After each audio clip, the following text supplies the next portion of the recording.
Happy Blessed Thursday, and welcome to another Midweek Leadership Moment with Dr. John Jazz Stinson from FoKused Consulting, Kingdom Knowledge. Today's topic, preparing your successors. Oftentimes, as leaders, we tend to get bogged down with the day-to-day, with all the things that need to be done or checked off, or the things that must be accomplished in order for the mission or the project, whatever it might be, to get to its finished point. But along the way, we need to remember that at some point in time, your time on that team is also limited.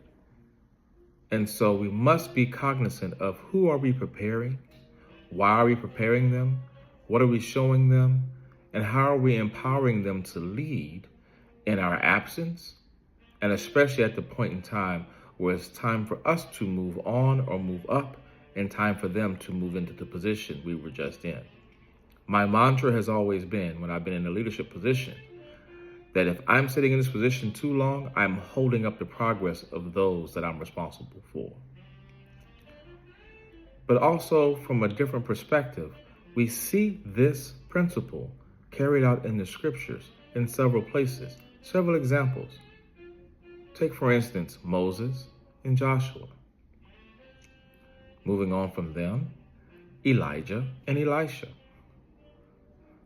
And we cannot even neglect the fact that the Master himself, Jesus, did this with the 12. What do I mean? Well, if we look at the scriptures, especially in John 20, verses 19 through 23, we look at 1 Kings, chapter 19, verses 19 to 21, we find in each case, whether it's Elijah or whether it's Jesus, that they're taking the time to identify who their successors are. And then at that point, with those people, they're taking the time to develop them, to mold them, to shape them, to train them, to teach them and monitor that which they're doing. And then finally, when it's time for them to move on, they're commissioning them. They're giving them that delegated authority, that authority to act and to move and to do. Well, how does this pertain to what we do on a day-to-day, if it's a business or it's a educational organization or a military organization or anything of that nature? It's the same principle.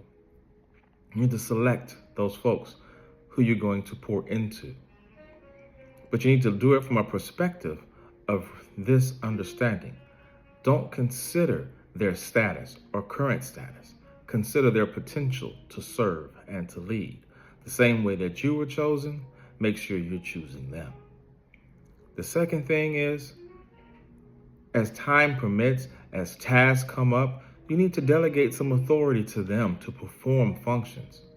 Things that they've seen you do, things that you have taken the time in public and in private to show them, to educate them on, so they can understand how to act, how to be, and what things are important and what things they need to make decisions on. And then finally, you must be intentional with your instructions in your absence. So when you send them out to do those things, like Jesus sent out the disciples to go 2 by 2 to different places to minister and do the things that they saw him do, he gave them specific instructions, what to do, what not to do, how to go, how to come back. And then when they came back, he took the time to sit down, get the feedback, and help them learn and see what it is they were doing, why they were doing it, and what needs to happen for the next time they go.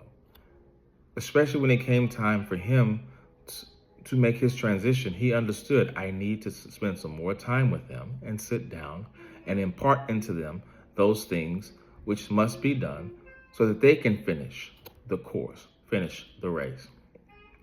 Understand that you as a leader may not always get to the finish line with them to start the beginning of the new thing. But if you take the time to select the right people, considering them based on their potential, those who are willing to learn and understand and see, and then empowering them by delegating them the authority to do and move and act. And then in that same training, develop them further to understand why they do, how they do, what must be done. Then you will be a transformational leader who has developed their successor. This has been Dr. John J. Stinson with FoKused Consulting, Kingdom Knowledge. Have a blessed day.